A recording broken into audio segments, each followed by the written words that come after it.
Bismillahirrahmanirrahim. Assalamualaikum warahmatullahi wabarakatuh.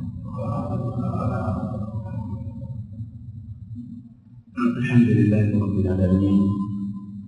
Bihi nasta'inu ala umuri dunya waddin. Sallallahu ala nabiyyina Muhammadin wa ala alihi wa sahbihi ajma'in. Amma ba'd. Kita menjadikan puja dan syukur kehadirat Allah Tabaraka wa Ta'ala pada kesempatan malam yang berbahagia hari ini.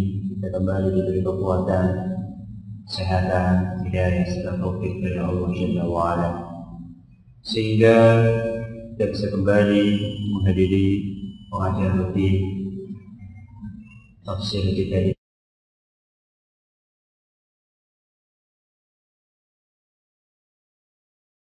Ta'ala berkenan untuk melimpahkan kepada kita semuanya ilmu yang bermanfaat, sehingga bisa kita amalkan sebagai bekal untuk menghadap kepada Allah Jalla wa Ala. Amin ya rabbal alamin.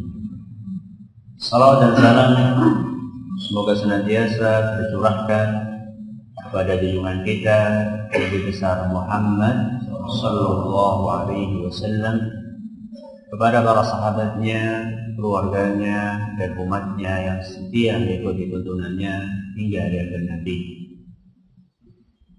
Para hadirin dan hadirat sekalian yang kami hormati, dan juga segenap pendengar radio Insani di Purbalingga dan sekitarnya, para pendengar radio Roja di Jakarta, di Bandung, Lampung, Kalimantan, dimanapun Anda berada, para pendengar radio Bas FM di Solo Tigo dan sekitarnya, serta para pemirsa radio TV dimanapun Anda berada. Seperti biasanya, sebelum kita memasuki pembahasan pada kesempatan yang berbahagia kali ini, kita akan sedikit mengulang apa yang sudah kita pelajari pada pertemuan yang telah lalu. Saat itu kita membahas tafsir surat Al-Qari'ah ayat ke-6 dan ke-7, bahwa Allah Tabaraka wa Ta'ala membagi para manusia berdasarkan surat yang kita baca pada hari kiamat nanti dibagi oleh Allah menjadi berapa? Menjadi 2 golongan. Golongan yang pertama, fa'amma man thaqulat mawazinuhu, yaitu golongan yang amal solehnya lebih berat dibandingkan dosa-dosanya. Ini golongan yang pertama yang beruntung. Kenapa beruntung? Karena akan memasuki kehidupan yang dia senangi. Wa huwa fi 'ishatin radiyah. Golongan yang kedua, wa amma man khaffat mawazinuhu, yaitu orang yang amal solehnya lebih ringan dibandingkan dosa-dosa. Saat itu kita membahas golongan yang pertama, dan kita sampaikan bahwa hidup kita di dunia, kalau pengen termasuk golongan yang pertama, yaitu orang-orang yang amal solehnya lebih berat dibandingkan dosa-dosanya, maka kita harus sebanyak-banyaknya mengumpulkan bekal amal soleh, terutama memilih amalan-amalan yang bobotnya berat. Kita sebutkan kemarin 2 contoh, sebutkan 2 contoh tersebut. Tauhid dan akhlak mulia. Silakan. Tauhid dan akhlak mulia. Kemarin kita sampaikan tauhid, ya, bukan hanya sekedar mengucapkan la ilaha illallah. Karena la ilaha illallah itu akan bermanfaat kalau terpenuhi syarat-syaratnya dan juga dipenuhi konsekuensinya. Bagi yang ingin mengetahui apa syarat-syaratnya, bisa melihat kajian yang kami sampaikan. Ada rekaman videonya di YouTube atau di YouTube dengan judul Syarat-syarat La ilaha illallah. Berseri, kalau nggak salah dari seri pertama sampai ke 8 kalau nggak salah. Saya lihat di sana syarat-syarat dari La ilaha illallah. Kemudian pertanyaan yang kedua,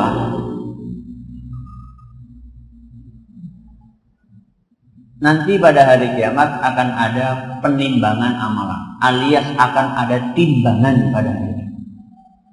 Apakah adanya timbangan pada hari kiamat menunjukkan bahwa Allah butuh dengan timbangan? Pertanyaan pertama. Pertanyaan yang kedua, kenapa? Pertanyaan kedua, kalau tidak butuh, kenapa? Terus pertanyaan yang ketiga, kalau tidak butuh, untuk apa adanya timbangan ini? 3 pertanyaan sekaligus.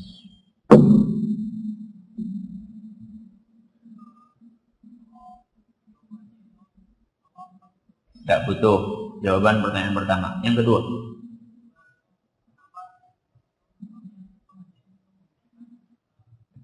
kenapa tidak butuh? Kenapa Allah tidak butuh timbangan?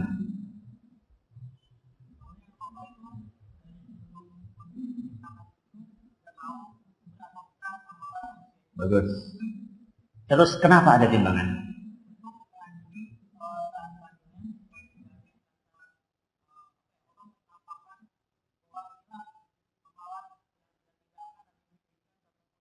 Ya, bagus.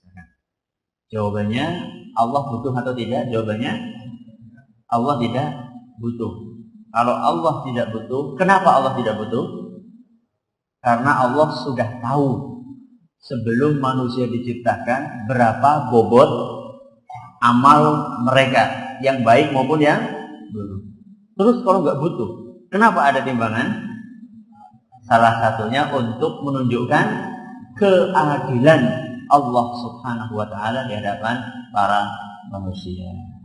Pada kesempatan yang berbahagia kali ini kita akan memasuki pembahasan ayat yang ke-8 yang bunyinya wa amman khaffat mawazinu, yaitu orang-orang yang lebih ringan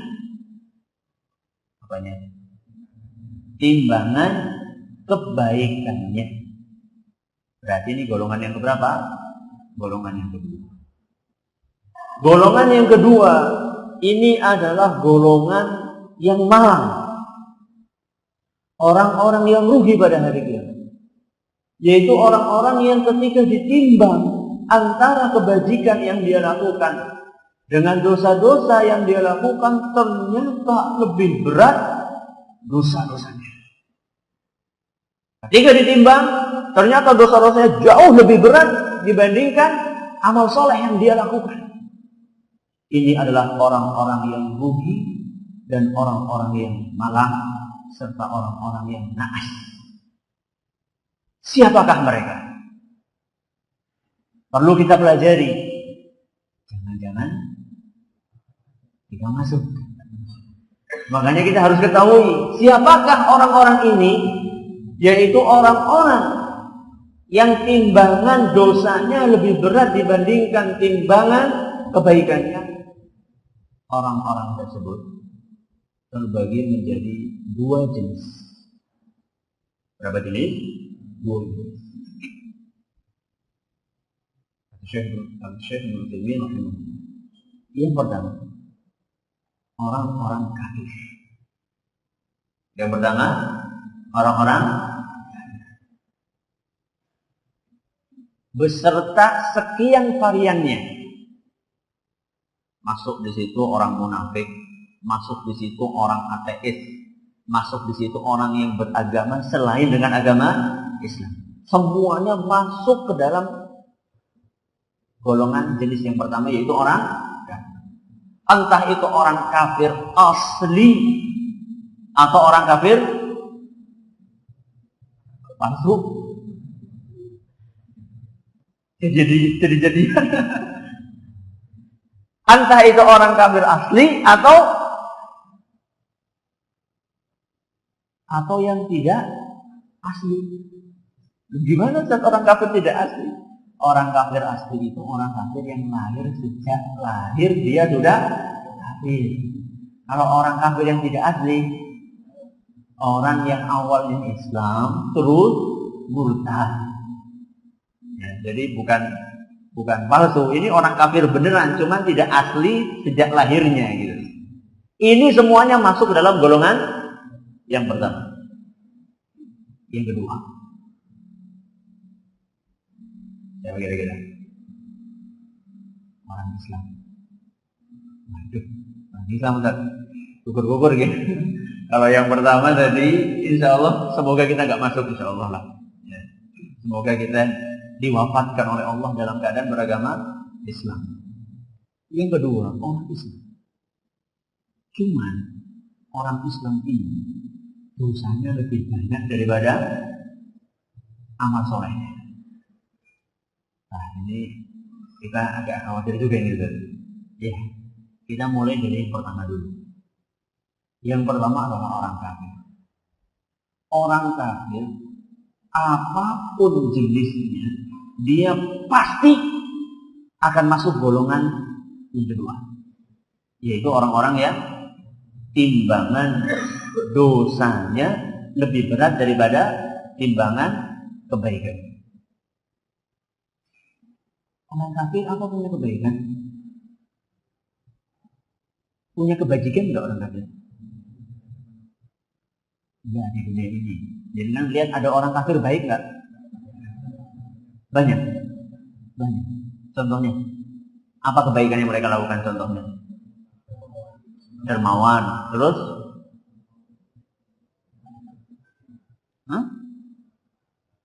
berbaik kepada tetangga, terus suka menolong. Ada orang kafir seperti itu? Ada. Kira-kira kebajikan yang mereka lakukan di dunia ini, kira-kira ada bobotnya nggak banyak ini? Nggak ada. Berarti mendingan jadi wong kafir sih orang pikisan itu.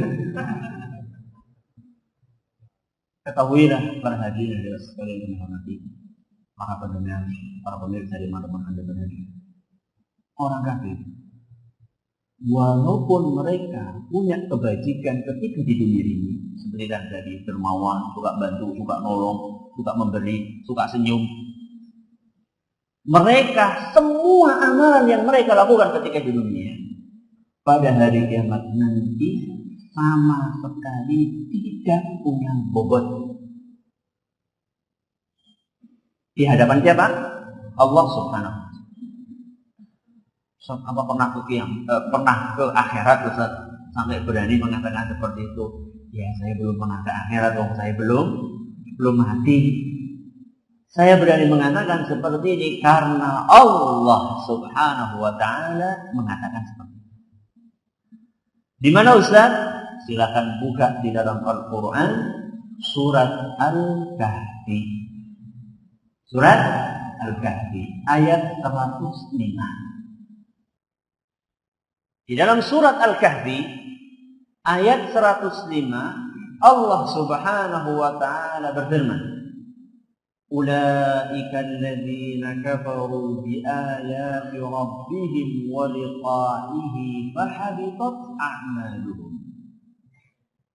Mereka adalah orang-orang yang kafir terhadap ayat-ayat Allah dan tidak meyakini adanya hari pertemuan dengan Allah, maka sia-sialah amalan mereka.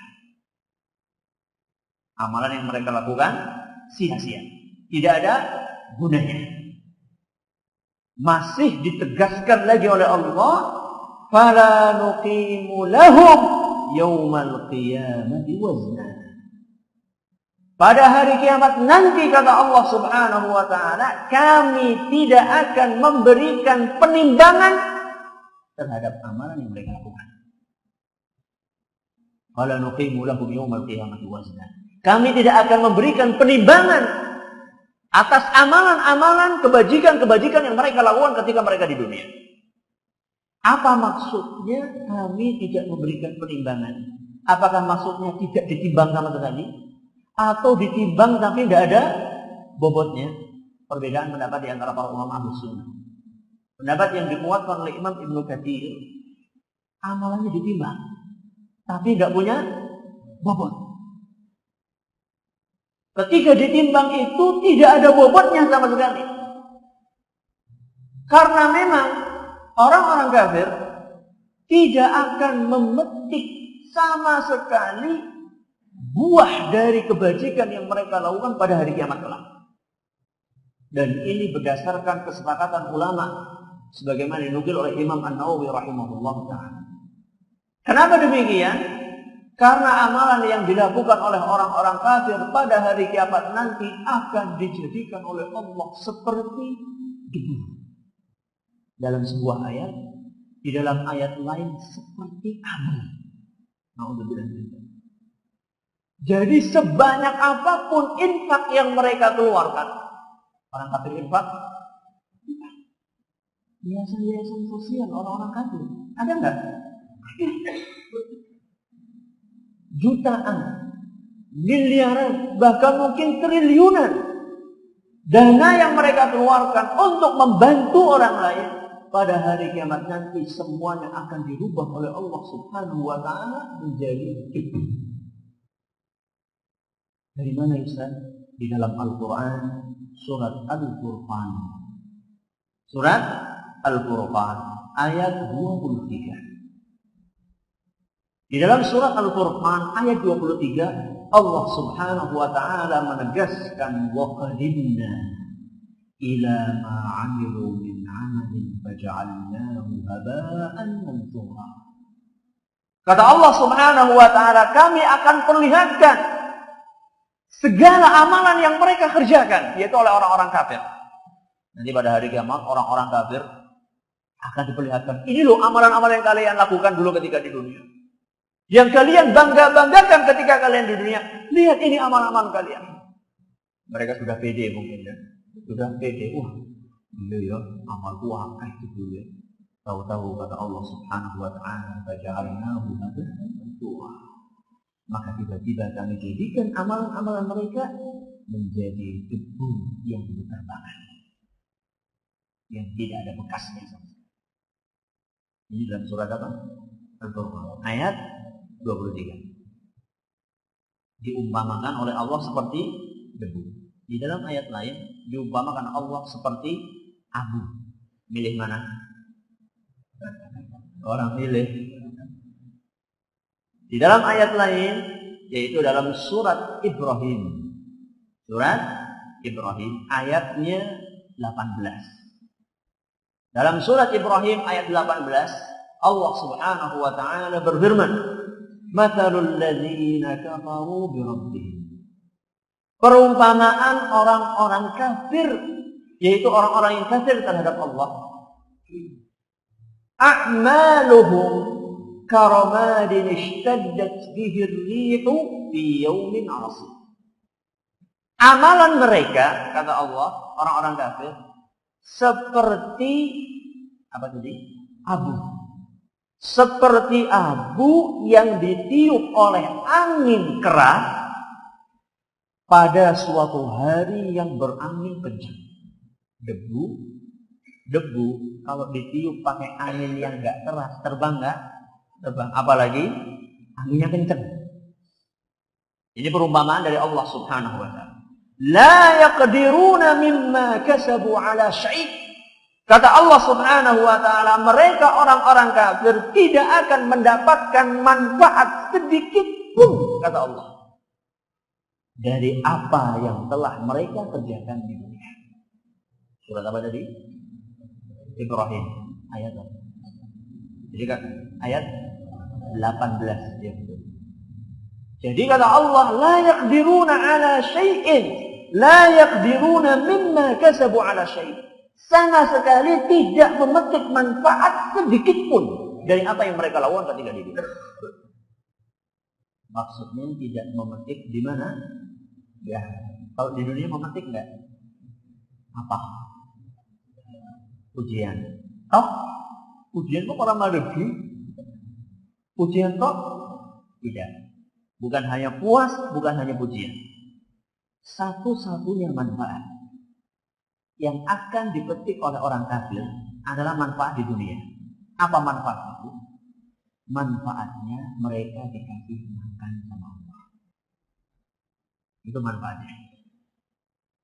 Disebutkan dalam sebuah hadis riwayat Muslim. Dalam hadis sahih riwayat Muslim. Kata Nabi sallallahu alaihi wasallam, "Inna Allah la yadhlimu mu'minan hasanatan. Yu'ta biha fid dunya wa yujza biha fil akhirah." Kata Nabi sallallahu alaihi wasallam, sesungguhnya Allah Subhanahu wa taala tidak akan menzalimi mukmin. Allah tidak akan menzalimi mukmin. Kebajikan yang mereka lakukan akan diganjar di dunia dan dibalas di akhirat. Ini kalau jadi orang beriman. Jadi kalau jenengan jadi orang yang beriman, di dunia dapat ganjaran, di akhirat juga dapat balasan. Enak enggak? Enak, alhamdulillah. Maka jadilah orang yang beriman. Ini orang yang beriman. Terus kalau orang kafir, kata Nabi SAW, wa ammal kafiru, adapun orang kafir, fayut'amu bihasanati ma 'amila biha billahi fid dunya. Adapun orang kafir, ganjaran dari kebajikan yang mereka lakukan di dunia adalah gantinya akan dikasih makan oleh Allah Subhanahu wa taala. Ganti warik. Mono ora apa? Karena apa? Karena tidak ada harganya makanan itu di mata Allah Subhanahu wa taala. Walaupun mereka nganti wareg 50 tahun sampai mangan wareg terus, itu tidak ada harganya di sisi Allah. Walaupun makanannya mahal, walaupun makanannya mewah. Jangankan makanan, seteguk air saja di mata Allah tidak ada harganya. Makanya orang kafir dikasih makan oleh Allah Subhanahu wa taala, dikasih minum karena tidak ada harganya di mata Allah Subhanahu wa taala. Bukan di mata kita. Kalau di mata kita ada harganya, orang makannya kencot. Kalau di mata Allah nggak ada harganya. Karena dunia seisinya di mata Allah tidak lebih berharga dibandingkan sayap seekor. Dunia seisinya. Dunia seisinya. Isinya dunia apa? Lu panganan gue. Ya, panganan, segala sesuatu yang ada di dunia ini, emas, mobil, harta, duit, semuanya itu di mata Allah tidak lebih berharga dibandingkan sayap seekor nyamuk. Bukan nyamuknya. Apanya? Sayapnya. Makanya Allah Subhanahu wa taala membagi orang kafir sekehendaknya. Karena apa? Karena nggak ada harganya di mata Allah. Berarti orang kafir akan mendapatkan manfaat enggak? Manfaat di mana? Di dunia. Apa manfaatnya? Bisa makan. Terus oleh Allah Subhanahu wa taala dihabiskan balasan dari kebajikan yang mereka lakukan di dunia, habis semuanya. Supaya apa? Hatta idza afdha ila al-akhirati lam takun lahu hasanatun yujza biha. Supaya nanti kalau mereka untuk datang kemana? Ke akhirat, kebajikan mereka semuanya sudah habis. Karena sudah dimakan di mana? Di dunia.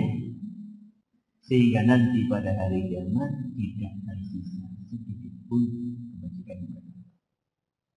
Naudzubillah min. Makanya wajar seandainya mereka nanti pada hari kiamat masuknya kemana? Neraka jahanam dan kekal di dalamnya.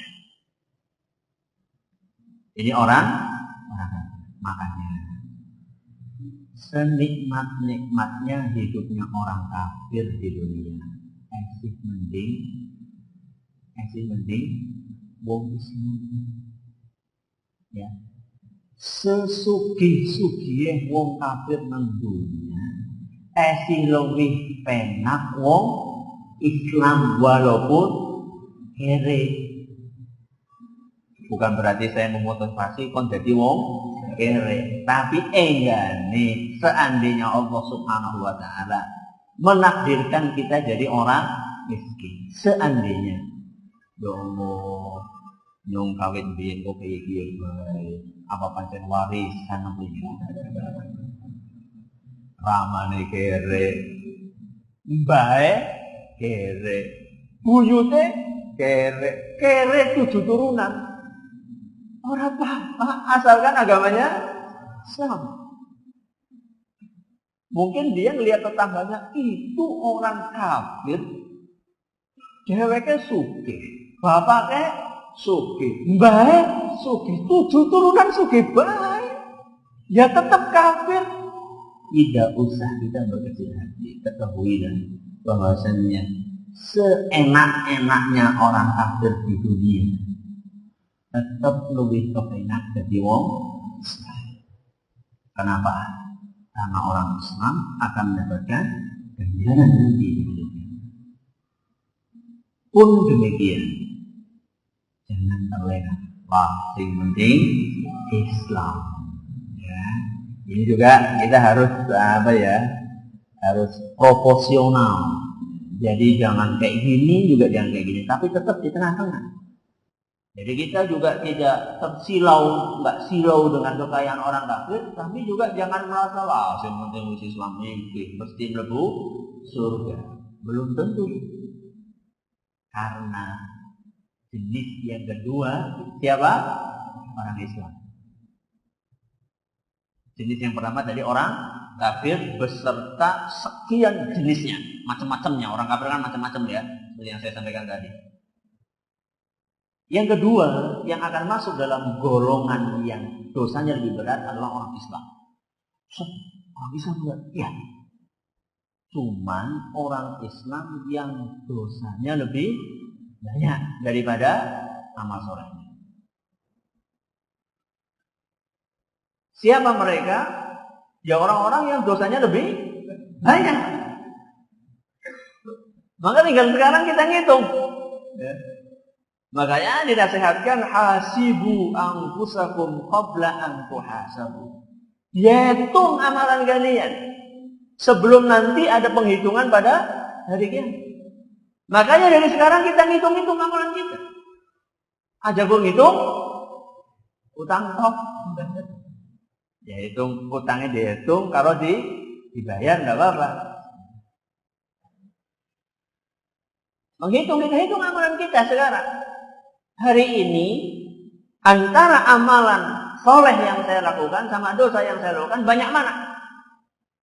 Banyak mana? Hitung apa burung? Oh ya, sebelum tidur ya. Insya Allah seketurun. Jadi dari tadi pagi juga mungkin dari pagi kita hitung ya Allah, ini dosaku lebih akeh ndi ya. Lebih banyak dosaku atau amal soleh? Hitung tiap hari. Sehingga kita bisa memperkirakan kita ini mau masuk yang mana, golongan yang pertama apa yang kedua. Jadi kita harus waspada. Jangan cuma kita itu menumpuk pahala. Numpuk pahala, kemudian kita tidak sadar, di samping kita mengumpulkan amal soleh, ternyata kita juga mengumpulkan dosa. Loh Ustaz, nanti kan ditimbangkan kalau amal solehnya lebih banyak, bisa lebih berat Ustaz. Iya kalau lebih banyak. Karena bisa jadi dosa-dosa yang kita lakukan ini bisa menggerogoti amal soleh yang kita lakukan. Jadi pahala yang sudah kita kumpulkan dari amal-amal soleh yang kita lakukan bisa digerogoti dengan dosa-dosa yang kita lakukan.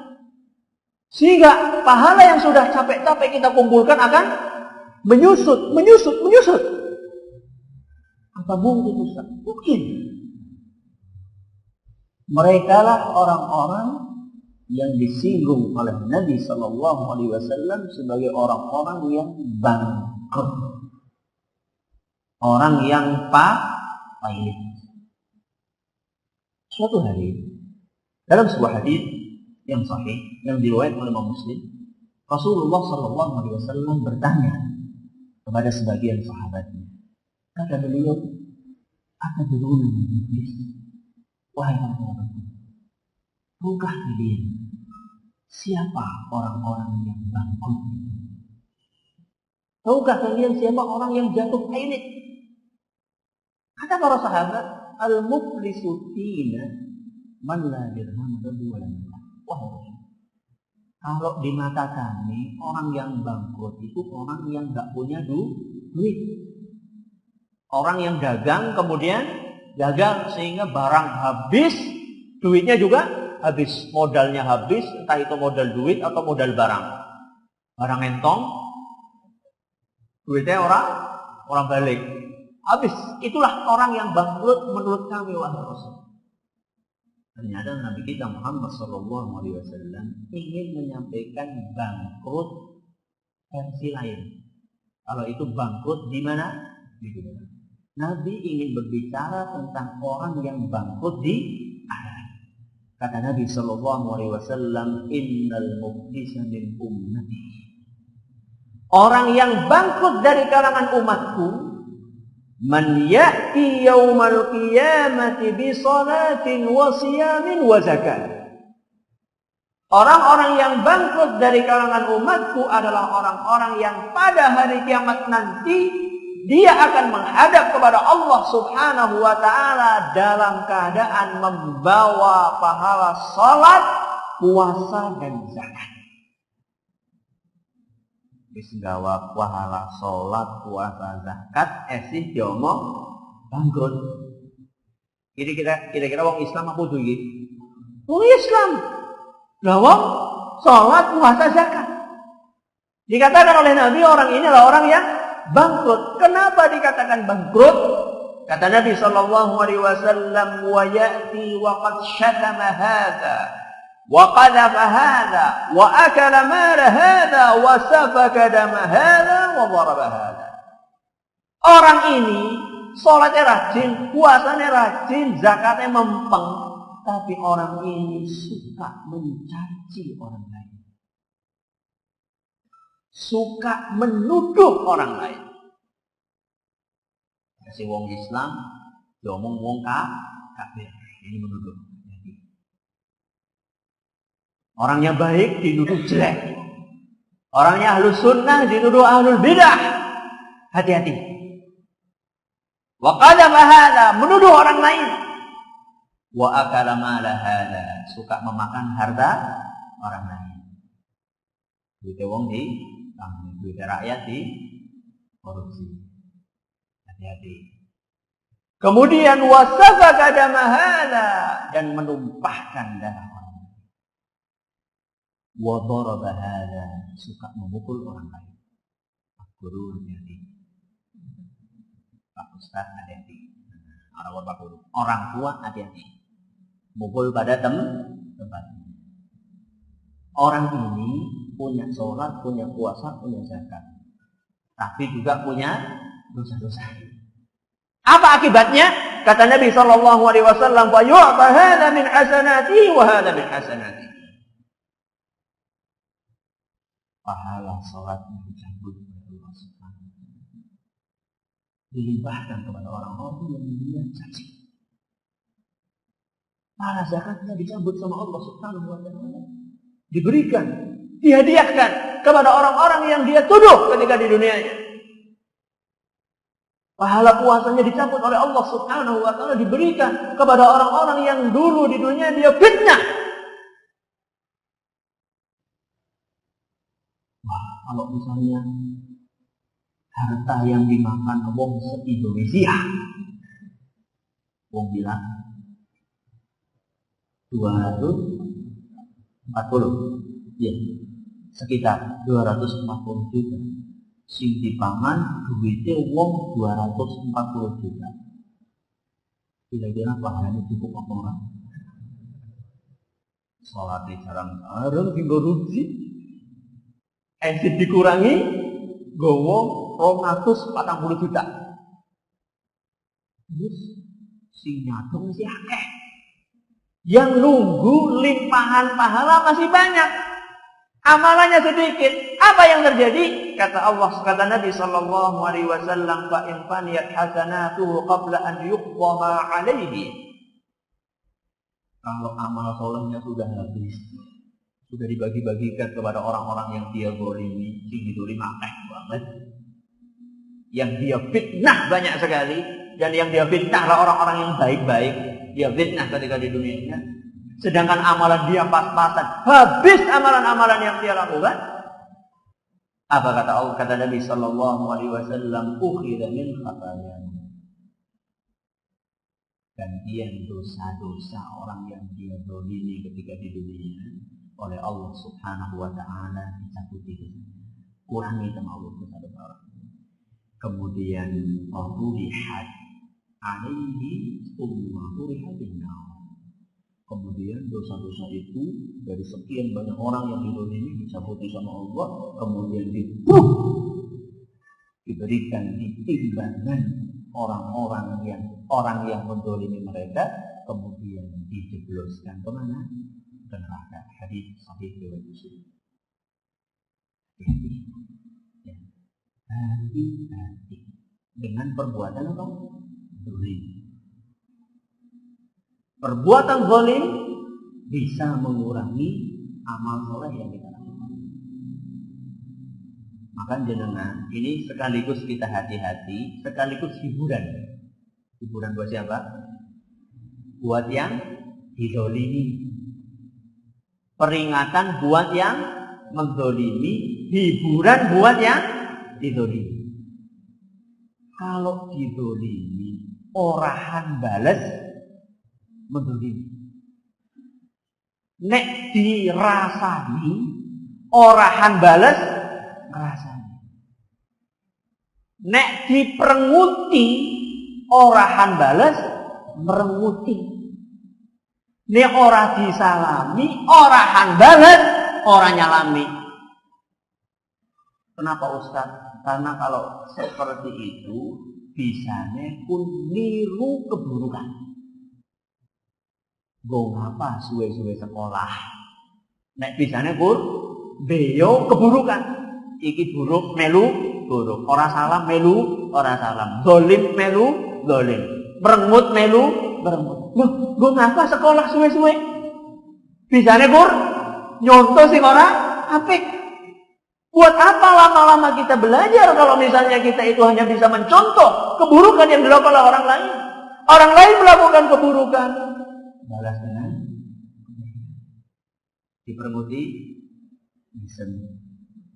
Angel ora pancen kok arep mlebu surga pancen ora gampang. Ya. Difitnah jangan balas fitnah. Dizalimi jangan balas menzalimi. Dijelek-jelekkan jangan balas menjelek-jelekkan. Kalau pengen tidak jadi orang bang. Ini golongan yang keberapa? Yang kedua. Masuk neraka enggak? Masuk neraka. Baik yang jenis pertama, siapa tadi? Orang kafir, maupun jenis yang kedua, orang Islam tapi dosanya lebih banyak daripada amal solehnya, sama-sama masuk neraka. Pada mlebu neraka. Kenapa dibedakan Ustaz? Jenis pertama sama jenis kedua, sama-sama masuk neraka. Kenapa dibedakan? Ada bedanya enggak? Ada. Apa bedanya? Bedanya satu. Bedanya pertama, bukan satu. Bedanya pertama. Orang kafir tidak ada amal kebajikan. Atau kalau orang Islam ada, walaupun sedikit. Beda nggak ini? Tidak. Walaupun sedikit iki, sing sedikit gue sing mandi. Jadi walaupun cuma sedikit, ini bermanfaat ini. Ini perbedaan yang pertama. Bedanya apa? Orang kafir tidak ada amal solehnya karena amal solehnya tidak ada bobotnya. Sudah dianggap seperti debu atau seperti abu. Kalau orang Islam, walaupun amal solehnya sedikit, masih ada. Ada bobotnya. Loh Ustaz, kan itu sudah kalah Ustaz. Iya, tapi ada bobotnya, ada manfaatnya. Manfaatnya apa? Perbedaan yang kedua. Manfaatnya. amalan yang sedikit ini bisa dimanfaatkan oleh orang Islam. Manfaatnya apa? Manfaatnya untuk mengakhiri keberadaan dia di neraka. Alias amal soleh yang sedikit itu bisa digunakan untuk muntalakan wong dia sekang neraka menuju bisa untuk mengeluarkan orang Islam ini dari neraka kemana? Ke surga. Apa? Nggak bisa rampung. Apa nih? Hukumannya. Kalau sudah selesai hukumannya oleh Allah Subhanahu wa Ta'ala, amal soleh ini masih ada manfaatnya untuk mengakhiri siksaan dia di neraka dan memasukkan dia ke mana? Ke surga Allah. Ada bedanya enggak? Bedanya apa Ustaz? Apakah orang yang sudah masuk neraka masih bisa keluar dari neraka? Masih, asalkan dia orang Islam dan bertauhid tentunya, tidak melakukan perbuatan syirik. Dalilnya apa Ustaz? Dalilnya hadis mutawatir. Hadisnya mutawatir. Mutawatir itu yang dure sahih. Bukan hanya sahih, tapi mutawatir. Kata Syekhul Islam Ibnu Taimiyah, hadisnya mutawatir. Karena ada sebagian orang yang tidak tahu, mengira nek wis mlebu neraka ya wis ora bakal metu. Ini orang tidak paham, ya. Kurang memahami dalil.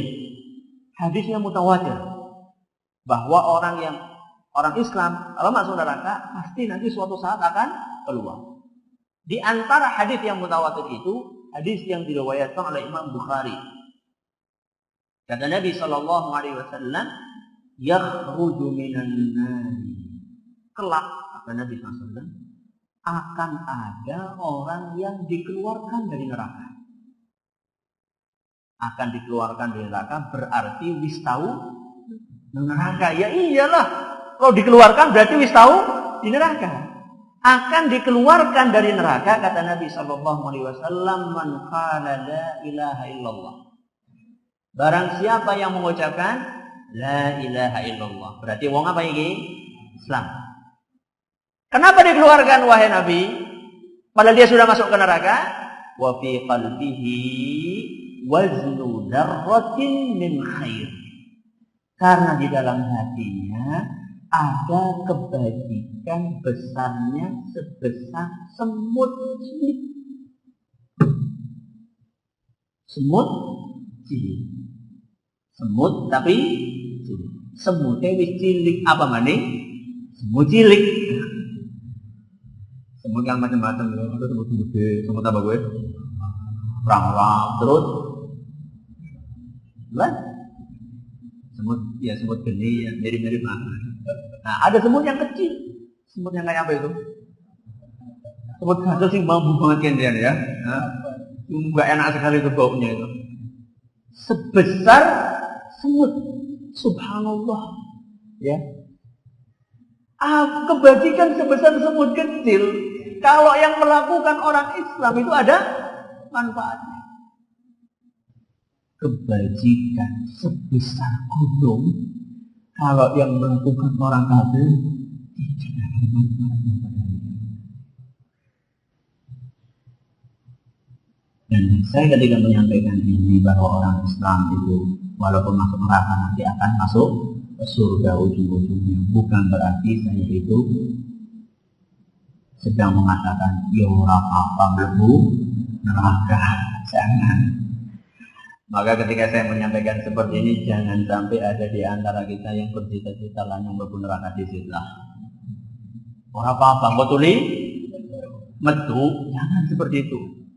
Nauzubillah, jangan sampai di antara kita punya cita-cita pengen masuk neraka duluan, walaupun nanti akan dikeluarkan. Kenapa? Karena siksaan di neraka itu sangat pedih. Sebagaimana disebut oleh Nabi SAW dalam hadis riwayat Bukhari dan Muslim, bahwa orang yang paling ringan siksaannya pada hari kiamat adalah orang yang diletakkan di bawah kedua telapak kakinya bara api, sandal dari api sampai mendidih otaknya. Itulah ringan siksaan yang paling ringan di neraka. Semoga Allah menghindarkan kita dari siksaan tersebut dan semoga kita termasuk golongan yang Golongan yang pertama, yaitu golongan yang lebih berat timbangan kebaikannya dibandingkan timbangan dosa-dosanya. Allahumma amin. Orang-orang Islam tapi mengikuti ajaran selain Islam, apakah itu masuk golongan yang mana? Tergantung Pak.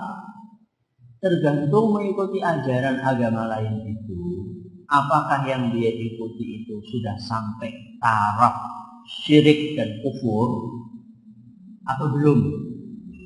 Kalau sudah sampai taraf syirik dan kufur, berarti dia masuk ke golongan orang-orang kafir. Tapi yang alias dia itu akan kekal di neraka. Kalau dia sudah paham dalil-dalilnya dan sudah dijelaskan kepada dia. Tapi kalau misalnya dia mengikuti ajaran orang kafir belum sampai taraf kesyirikan, masih taraf misalnya bid'ah misalnya, maka ini masih dianggap muslim, tapi muslim plus dosa. Makanya terancam untuk masuk ke dalam neraka.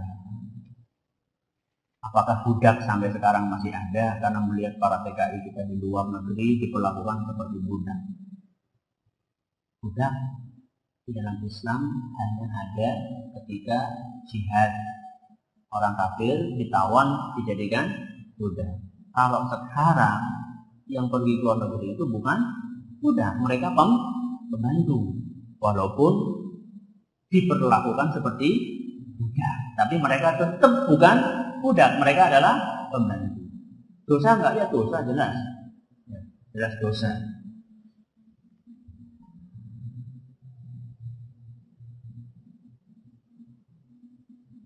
Orang yang amal kebaikannya habis, kemudian dosa orang yang dizalimi diberikan kepada orang tersebut, apakah orang tersebut masih dapat keluar dari neraka? Masih kalau dia orang Islam. Masih kalau dia orang Islam, karena dia masih mengucapkan la ilaha illallah seperti yang tadi saya sampaikan.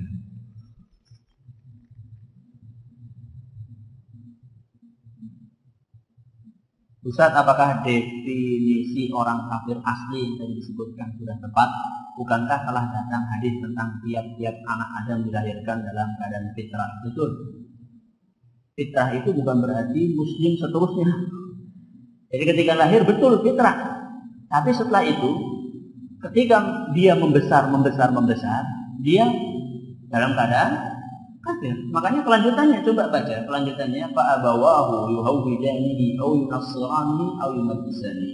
Kemudian bapaknya itulah yang menjadikan menjadikan anaknya Yahudi, Nasrani atau Majusi. Jadi maksudnya kafir tidak lahir itu adalah maksudnya dia itu dari kecil dia itu sudah kafir. Wallahu a'lam. Karena pembagian itu disebut oleh para ulama. Jadi para ulama sudah membagi kafir itu macam-macam. Ada kafir asli, ada kafir ghair asli. Kafir asli dengan kafir yang murtad. Mohon penjelasannya tentang azan sholat subuh, tambahan as-salatu khairun minan naum itu wajib atau sunnah. Wallahu a'lam, menurut saya sunnah hukumnya. Tapi tidak seyogianya ditinggalkan.